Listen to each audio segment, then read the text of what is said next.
Welcome to Landscape Rescue. My name's Stuart Moore, and on this video, we are going to be talking about a unicorn's butt. The Hime Shojo. Hime Shojo is a dwarf Japanese maple with little tiny leaves, and it's got really cool spring color and cool fall color, purple all year long. So it's got a lot going for it, or red all year long. The more sun you get, the redder it gets, but it will still hold its color in the shade.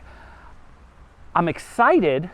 I like the idea of having Japanese maples in the landscape because I like red maples. Red maples bring a lot to the table, and Japanese maples are just a smaller version of that. I got 2 of these.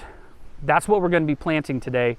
But in order to get this one symmetrical with where the other one is, because that spot over there is kind of a no-brainer. That was easy, I knew that. And then I got an opportunity to buy a second one and I took it.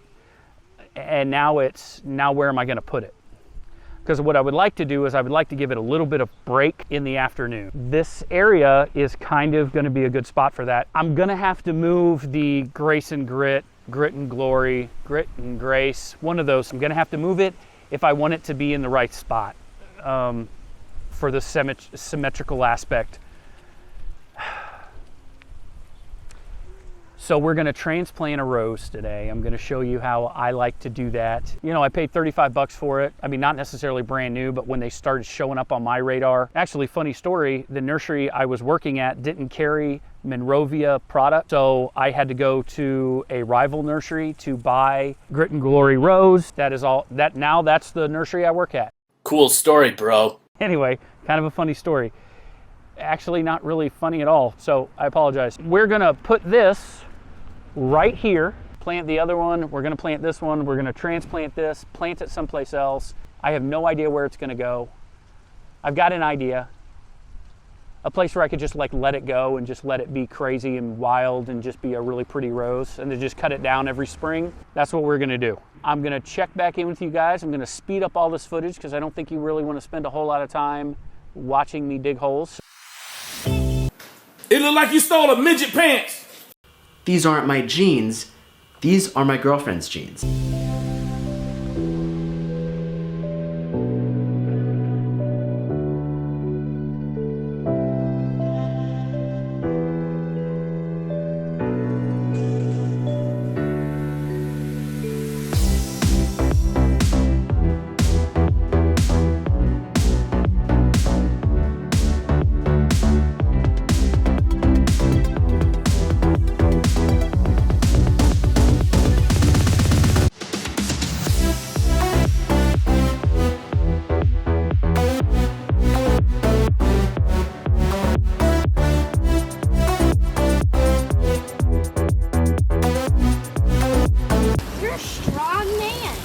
Thanks, buddy. You know what they say, T? Behind every strong man is a power planter. You don't want to hold it? I'll just go get the tripod. You don't have to. Yeah, because I need to relax my hands. You need to relax your hands, okay.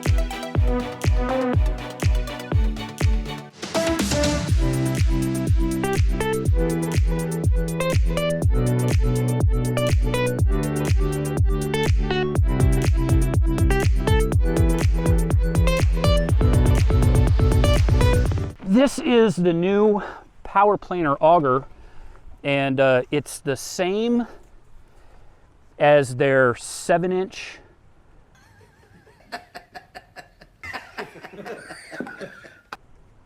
But it's 9 inches, so it's still that heavy duty auger that I need around here. It's pretty crazy the amount of rocks we have. So when I look at an auger, I have to spend the money on a good auger. I can't do a Chinese bulb auger. I used the Chinese bulb auger a couple years ago.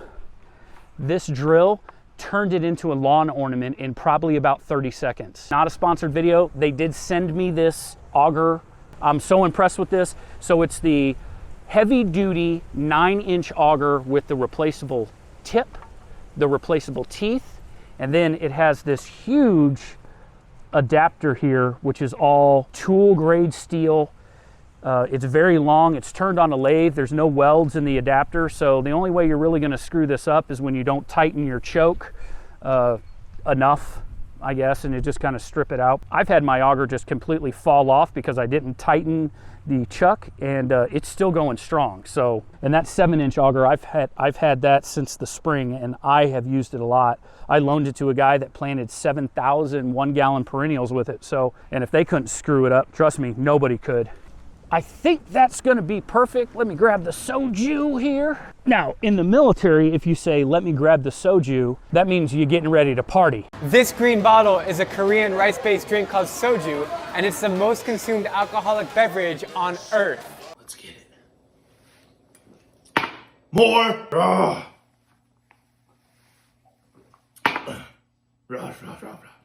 He definitely had a lot more than you. Raw.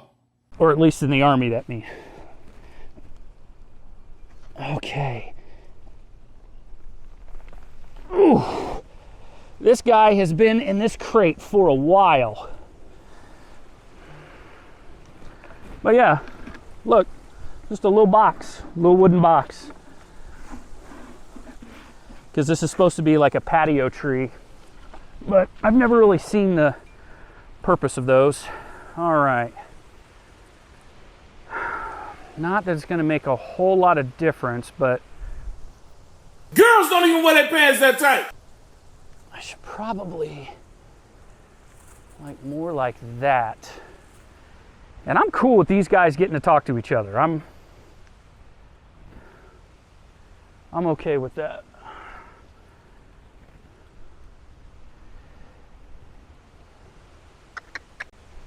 I know your nuts hurt.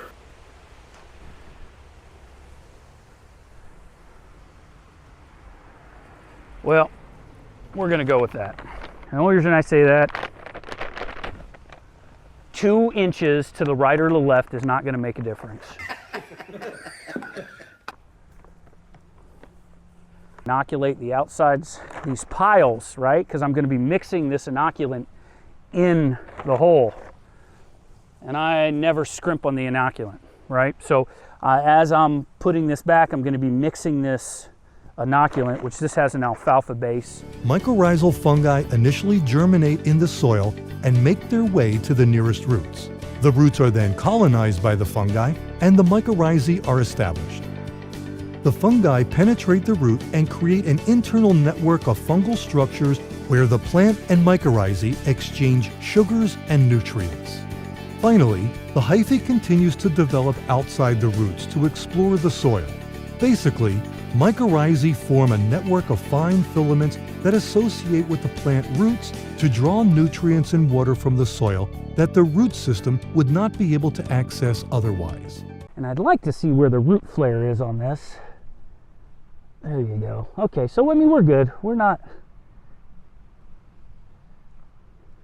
you know, sometimes these nurseries, they plant things a little deep for my taste. They just keep adding dirt to them, you know what I mean? And I'm still there. There we go. There's some of those more stabilizing roots. All right, well, since I was doing that, let's... Soylent Green is made out of people. Silent Green is people. mix in some more inoculant here.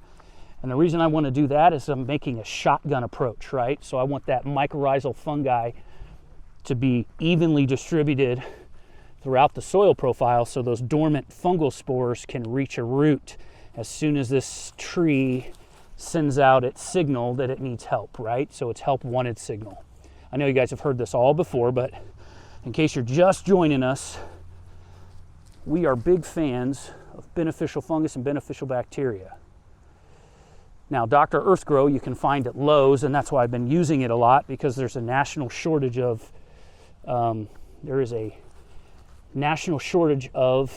Biotone, which was kind of my go-to prior to discovering Dr. Earthgrow. Dr. Earthgrow is a little less expensive though. Just clip the root off there. And I think that looks, actually, I'm pretty impressed with that. I think that looks good.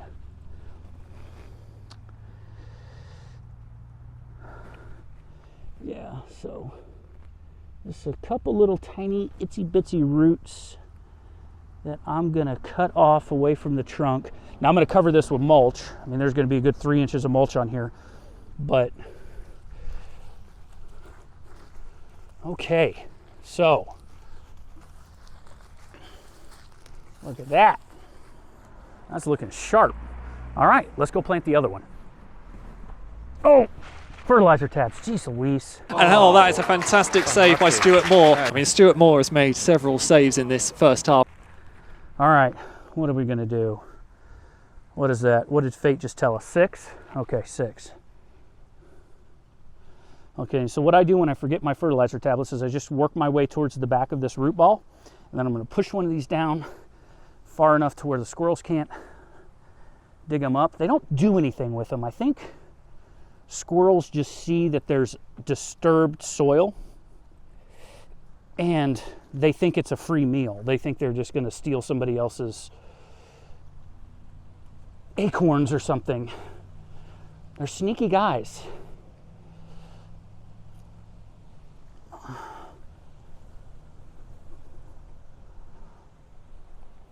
Yeah, so ideally, I just got a little distracted. Well, looks like 5 is all we're gonna fit in there. But it's no big deal. These 2-year fertilizer tablets from Agriform are so slow release, not gonna burn anything up. You're not gonna hurt anything if you're 1 or 2 off. Okay, let's go plant this other one. All right, so here is the second Hime Shojo. And again, they're only gonna get about 4 feet tall. So it's not gonna be maybe 6 inches to a foot into the window, if that makes sense. So when you're looking at it, you're only gonna see about a 6 inches to a foot of the bottom of the window.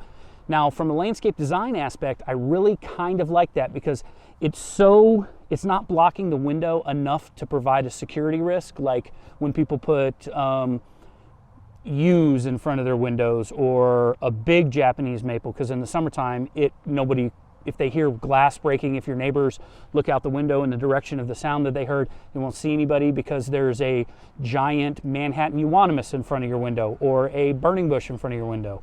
So something small like this, it's not gonna get any bigger than 4 feet. It's gonna be hard for somebody to crawl in your window without anybody seeing it. I always like to put a lilac or something with some fragrance so you can open up the window a little bit, let some of that fragrance in by windows. So windows aren't necessarily just to be framed out by a tall columnar evergreen. If you ever watch, there's and I don't know the name of it, but there's a set of 3 English landscape designers, and they walk around inside the person's house and then they meet with the person and talk to them. But they walk around the house just to get a kind of a sense of their design aesthetic. Like, what do they like to decorate with? Like, what are some styling cues that they can get from their customer? So when you yourself are designing your own landscape, you're gonna be your worst critic. So make sure you just listen to yourself and think about the places where you go and the things that you do in your yard. How do you enjoy your outdoor spaces? And then tailor your landscape around that. So little philosophy there. I'm sorry, I hate getting into that sometimes because I can ramble on and on. What an idiot! Oh, what a loser! Hime Shojo, I'm gonna put it right here. This is to the right of this window, so kind of lines up with the shutter. And then to the left of that furthest shutter is where the other Hime Shojo is. The bones of my landscaping are typically very symmetrical. The evergreens, the anchors that are going to have fall color, the bigger stuff is usually has a lot of symmetry and a lot of balance to it, where the perennials are in drifts, kind of put in mass to give me a general theme of impact. Symmetry with your bones. That always helps. Big as you is, looking like you had a 10-year-old pair of pants on. That's ridiculous. Speaking of bones, these old infantry legs don't like to get up and down very much.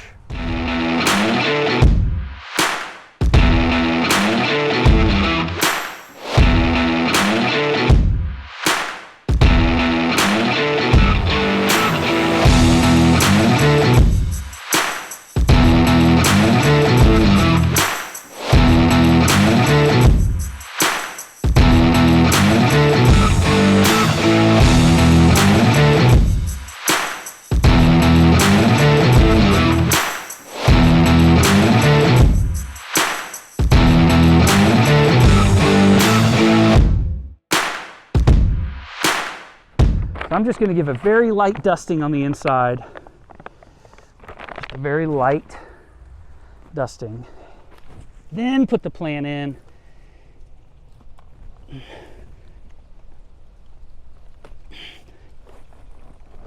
Ooh.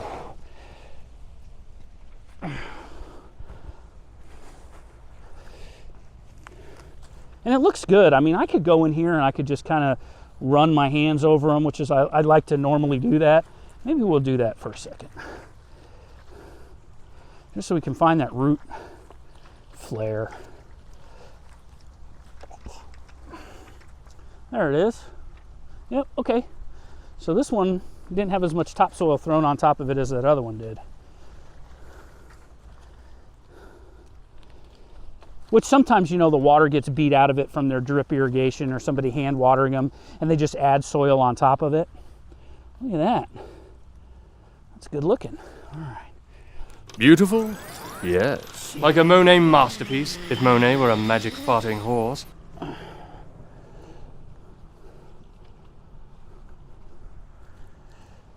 Okay.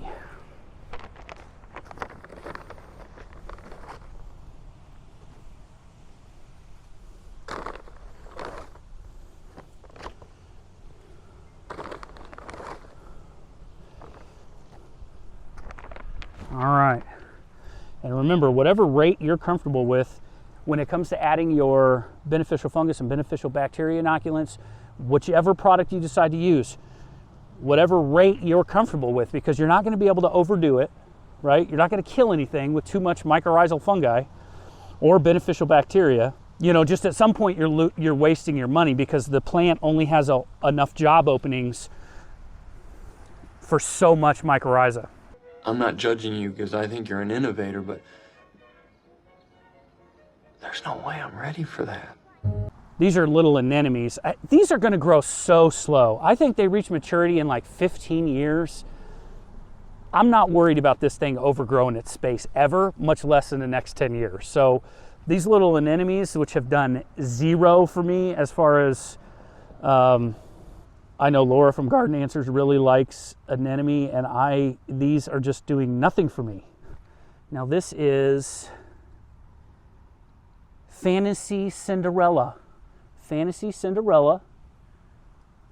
Cinderelli is doing zero for me. Okay. Tablets. I left them over there. It's kind of cool. We got cardinal directions on this one, and then I'll just put one here on the corner. All right. Actually, I think that looks good. I tried to get two that match. Well, I had my choice of three. There was 3 available, and I chose the 2 that matched like it matters, but because they're so far away from each other, I'm not even going to really prescribe to the whole design and odds thing. They're separated by a dwarf Fuji cherry.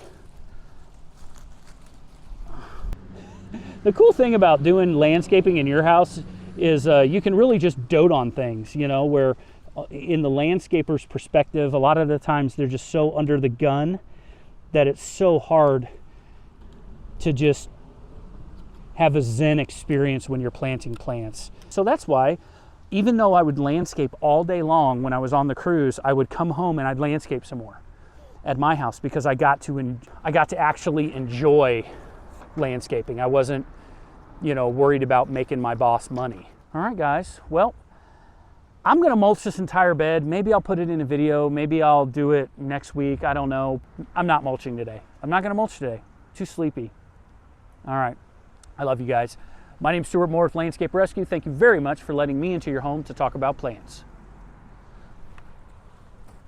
Oh, so bad knees. I bet your sister can't even fit them pants. Get your behind up there and change them pants. Then you got these go-getters running for no reason. You can't even walk fast.